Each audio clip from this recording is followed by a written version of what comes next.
For the first time, a UN agency report says Israel is imposing an apartheid regime on the Palestinians. The Israeli government has strongly condemned the report. But can the findings change anything for the Palestinians? This is Inside Story.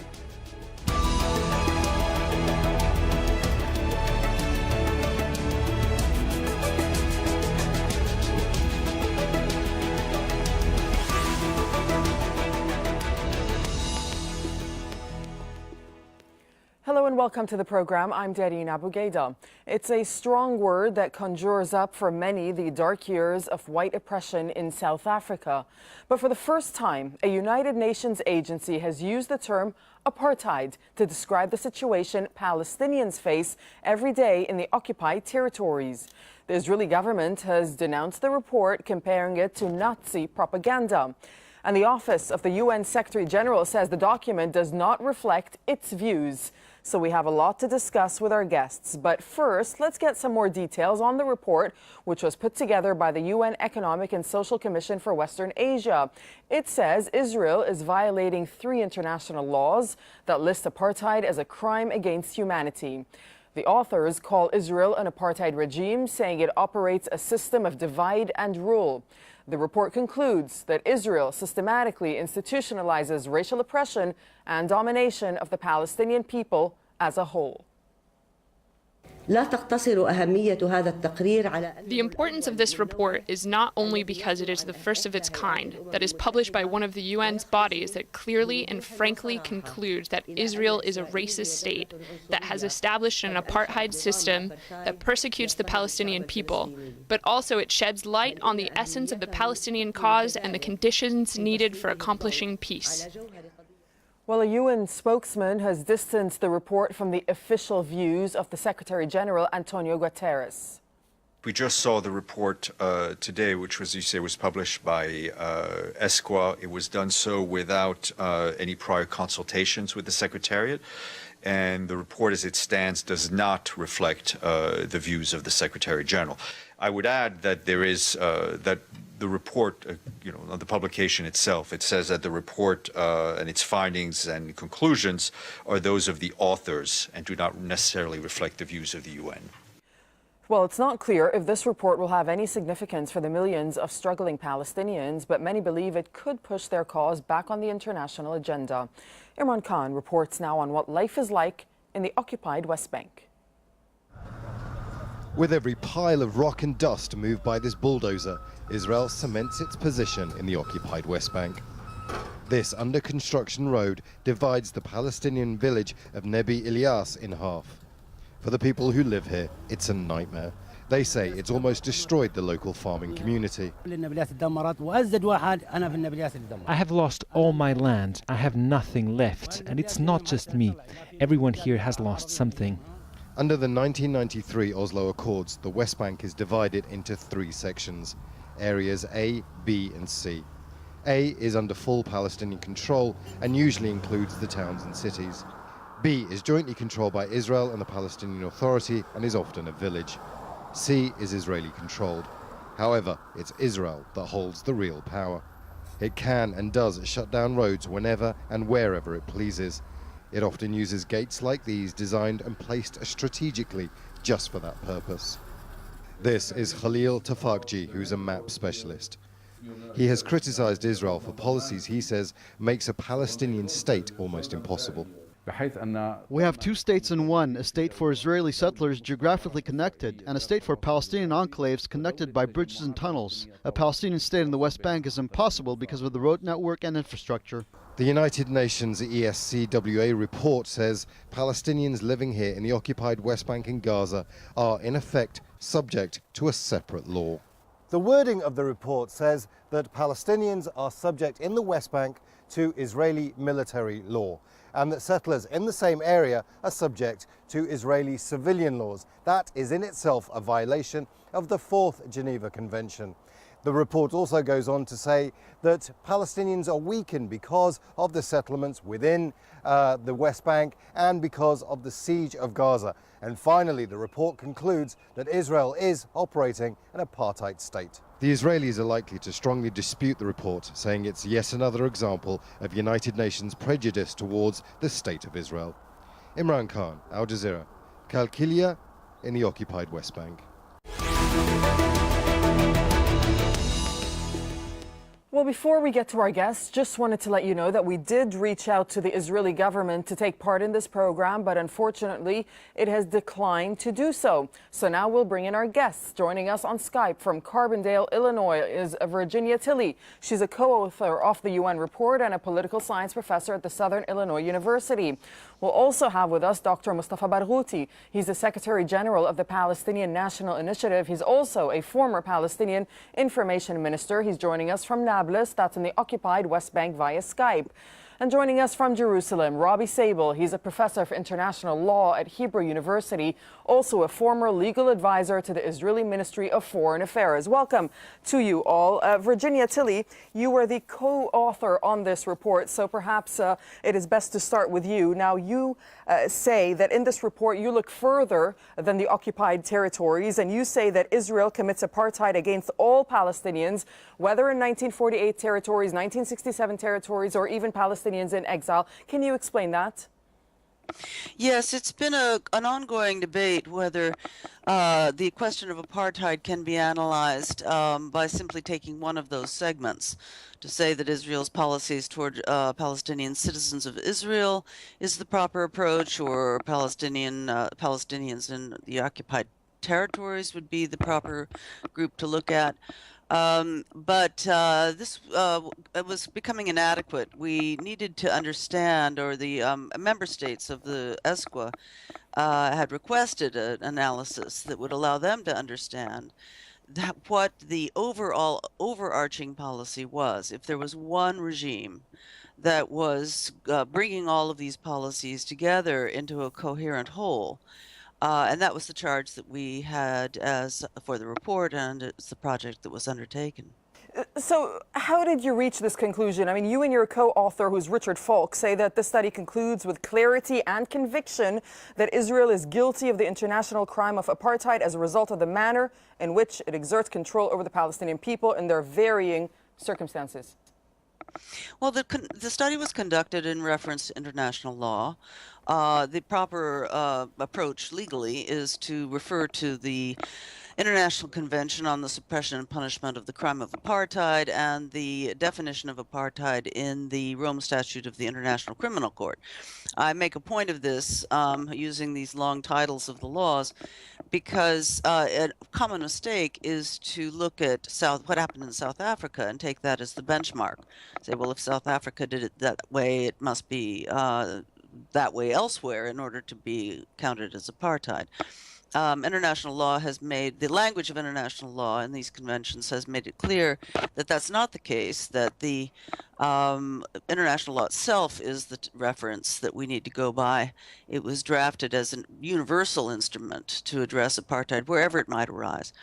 So we used that, and we went through it rather exhaustively. We drew heavily on an earlier study, which had also gone through it exhaustively regarding the occupied territories. But the main finding in this case was that what looks like different policies are in fact part of one policy. The core purpose of all of these policies is to preserve Israel as a Jewish state. And the way that is interpreted by Israel is that it requires a Jewish majority, overwhelming Jewish majority, in order to ensure that Palestinians can never vote in any way that would alter the laws privileging the Jewish people over other people in the state. And we found that the ways that these different segments of the policy work together for Palestinian citizens, for residents of Jerusalem, Palestinians under occupation in the West Bank and Gaza Strip, and Palestinians in exile all coordinate to achieve that central core purpose. All right, Robbie Sable in Jerusalem, the only statement that we got from the Israeli Foreign Ministry is that they're saying that the report is not worth a comment, especially that the UN Secretary General himself says that the General Assembly or he were not consulted before ESCWA issued the report. We'll talk about his dismissal of the report in a moment, but first just give us a sense of how this is being seen in Israel.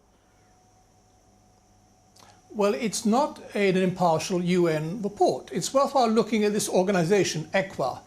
It consists of 18 states, all of whom are Arab states. Israel is in the Western Asia. It's not a member. It's not been allowed to be a member of this organization. It's not allowed to be an observer. It's not allowed even to be present at meetings of this organization.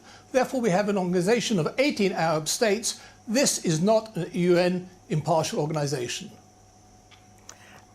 However, this is a UN body, Robbie Sable, so this must carry a weight and it must concern Israel somewhat. It's an organization of 18 Arab states. Only Arab states are members of it. And as I said, Israel is not a member of it. This is not an impartial body. It's associated with the UN, but it's an Arab organization associated with the UN. And I think it should be treated as such. Mustafa Barghouti, what do you make of the dismissal of Robbie Sable of this report? How much weight do you think that it carries, that this is the first time that many people are saying a UN body accuses Israel of apartheid? Well, I think this is a very important report. It's an objective report. It's scientifically analyzing the situation. It's not a political document as much as it is an examination of the real situation on the ground. And they have rightly reached to the point of saying this is not just a military occupation that has been there for more than 50 years.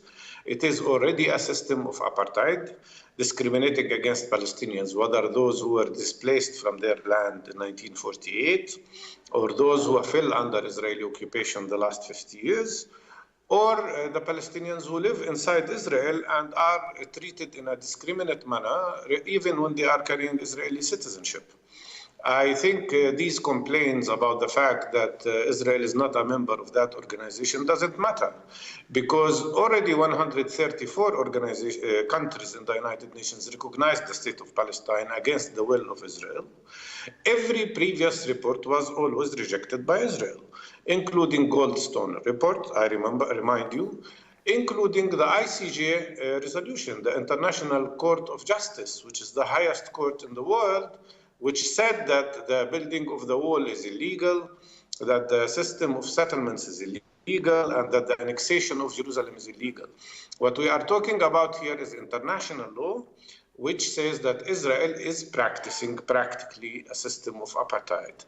Israel wants to be above international law. Each time we bring to the attention of the world the issue of occupation, they start talking about other issues. They want to avoid the truth and reality about what's going on. And I hope that the Secretary General of the United Nations will not subject himself to the Israeli terror that is practiced against many people, trying to force them to change their minds. Well, the Secretary General himself did distance himself from the report, Mustafa Barghouti, saying that it doesn't reflect the views of himself, nor was it done with consultations with the UN Secretariat. So why, in your opinion, is he distancing himself? Well, in my opinion, Israel practices psychological terror against many leaders of the world, including the United Nations Secretary General in this case. And I don't know how he allows himself to distance himself from a report that is coming from a UN agency. First of all, these agencies do not have to consult with him before issuing the report. This is a scientific piece. This is a piece that has analyzed the situation and came up with specific conclusion. And I think one of the authors was himself the rapporteur for the Human Rights Council in the United Nations, which also is opposed by Israel constantly. This report shows that the world community, the international law is on one side, and Israel and its practices is on the other side. That is the reality, and that's why Israel should be subjected to boycott, divestment, and sanctions like the system of South African apartheid system was. This seems to be the only way to force Israel to respect international law. Virginia Tilly, what are you hoping to achieve with this report now that it's been put out? What can it change practically on the ground? Well, in the recommendations that came with the report that was put forward, there were two general categories of things we hoped would follow. One is that the findings of the report be presented for consideration by the International Criminal Court and the International Court of Justice, as Mr. Barghouti just mentioned, regarding the Wall case, to get an advisory opinion from this authoritative body.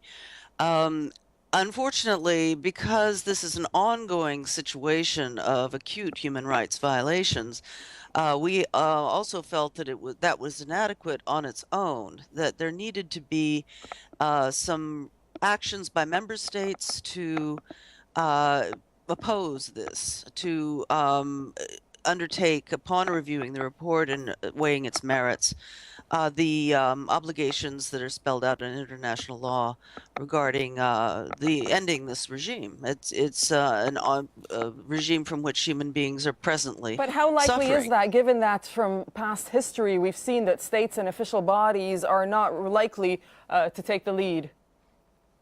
Oh, well, you know, these things do take time sometimes, and it can be quite frustrating for people who want a quick answer. Looking at the South Africa case, we might remember that it took decades to defeat apartheid there. I hope it will not take decades. In this case, I don't think we can afford it, partly because the spillover effects of this regime in the region are very grim. It's contributing to, no, of course, it's not the sole cause, but it's certainly contributing significantly to the unrest in the region and tensions in the region. And we don't have 30 years to play with. But just on your point about the United Nations, I wasn't surprised the Secretary General said what he said, because people do tend to say the United Nations said that, conflating all these different bodies. And his point was, it's not me. I didn't have anything to do with it. I think the most important body is the General Assembly, and what I would like to see is for the General Assembly to reestablish the Committee on Apartheid, which was dismantled after apartheid fell in South Africa, to provide a forum for scholars such as Mr. Sable, frankly, to bring evidence and debate the issue, and to bring scholarly expertise together and determine as a matter of urgency what needs to happen. Robbie Sable, would you like to respond to that? Yes, I would. A couple of points. First of all, Dr. Barghouti talked about the International Court of Justice and the Wall case. The International Court of Justice deliberately refrained from using the word apartheid because they were aware that this is a malicious smear. And the attempts now to associate it with South Africa is a smear. One only has to look at Israeli society. It's a multiracial society. There's an Arab minority of about 20%, which has the problems of minority, but they vote, they have parties, they have judges, they have professors, they have generals in the army. The dean of my law faculty, where I teach, is an Arab. This is not apartheid. Are you saying that they have the full rights that are granted to Jewish people, Mr. Sable? Yes, they do. Yes, they do. Absolutely. A lot of people would disagree with that statement. They might.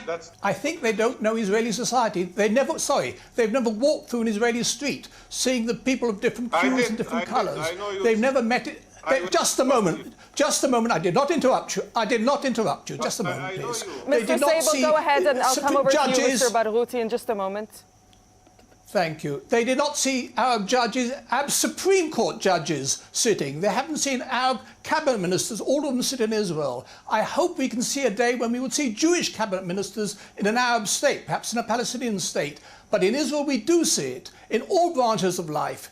This is not apartheid. They know it's not apartheid. It's a malicious smear. Now, you can criticize Israel, and I, among others, also criticize Israel, but trying to smear it with the taint of apartheid, frankly, is false, and that's why it will have no effect. If you want to have real effect, you have real criticism, and not try and smear it with apartheid. It ain't apartheid. Mustafa Barghouti. Thank you. Well, first of all, let me tell you, I know Israel very well. I am subjected to the oppression of Israel already for 50 years. But let me explain. First of all, ex-president of the United States, Jimmy Carter, used the word apartheid. I don't think he's a man that can be described as unknowledgeable or as an enemy of Israel. Many world leaders are saying now this is a system of apartheid, including Ronnie Kasrils, who's a Jewish white minister, was Jewish white minister in the government of South Africa, who visited us. And when I said this is a system similar to the apartheid system in South Africa, he said, no, this is much worse than what we had in South Africa. Let me remind you that when Israel was established in 1948, the Arabs owned, the Palestinians owned 82% of the land of Israel. Today they own less than 3.5%. Who took away their land? It's the state of Israel, the government of Israel. What made Nazareth and so many other Arab communities lose the land around them? Who is now destroying Palestinian villages in the Negev and Bedouin villages there? It is the Israeli government. Tell me, how do you describe a situation when a Palestinian in the West Bank is allowed to use no more than 50 cubic meters of water per year, while an illegal Israeli settler can use up to 2,400? Isn't that apartheid? How do you call a situation when we, the Palestinians who are living in the West Bank, are prohibited from using main roads that are segregated roads, that are exclusive to to Israeli people? Isn't that apartheid? I believe those are a lot of the things that are outlined in the report, Mustafa Barghouti. But crossing over to Virginia Tilley for just a moment, because I see you wanted to interject when Robbie Sable was speaking. Please tell us what you wanted to say. And also, let me just put this to you, because you say one of the report's key aims is to encourage practical measures in accordance with international law to exert pressure on Israel to dismantle its apartheid regime. But Israel denies that it's an apartheid regime, and you hear what Mr. Robbie Sable has to say. So when you have that denial from the Israeli government, how difficult is it then to go forward with this process of dismantling, as you call it? Well, let me try to take those in order. The reason that I was hoping to have a moment in the middle of the exchange was this is, it's not a scholarly thing to say there is this practice or that practice, this is not apartheid, that is not apartheid because it doesn't look like apartheid. You know, we are not, the report is not based on that kind of thing. The report is based on international law. And unfortunately, the good Professor Sable, who I believe could make a serious contribution to some good scholarship on this, is doing the same thing that we felt obliged in the report to take on at an early stage. I hope you will read that section. And that is to say there are many definitions of apartheid out there that are drawing from all over the place. The idea of voting, okay, let's take that as a prominent one. If you can vote but not against your own oppression, then the voting becomes meaningless in that regard. And that's the case in Israel. The international law says that it is apartheid if there is a purpose of domination built into the practices and policies that we see. And in this case, that's what we found. And it obviously does no good whatever to do ad hominem attacks and say this is a vicious smear because look, you know, we have a Arab judge who sits on the bench over here. You know, it's not a scholarly thing to say. It's not a legal analysis. It's a you know, seat of the pants kind of tokenism to talk about stuff like that. It's not entirely irrelevant, but when you look at the larger picture, it becomes irrelevant. Now, okay, let's put this to Robbie Sable, because we just have about 30 seconds left. How does international law, will it be implemented in this case? Robbie Sable. I would like to go back to a major issue of international law, the right of self-determination. The Palestinians in the West Bank have a right of self-determination. We recognize it. I hope that they will recognize that we in Israel, the Jewish people, have a right of self-determination, and we're still waiting to get that recognition. That is the core of the issue. Thank you. All right, I'll have to leave it there. Thank you very much for joining us. Thanks for all of my guests, Virginia Tilley, Dr. Mustafa Barghouti, and Robbie Sable.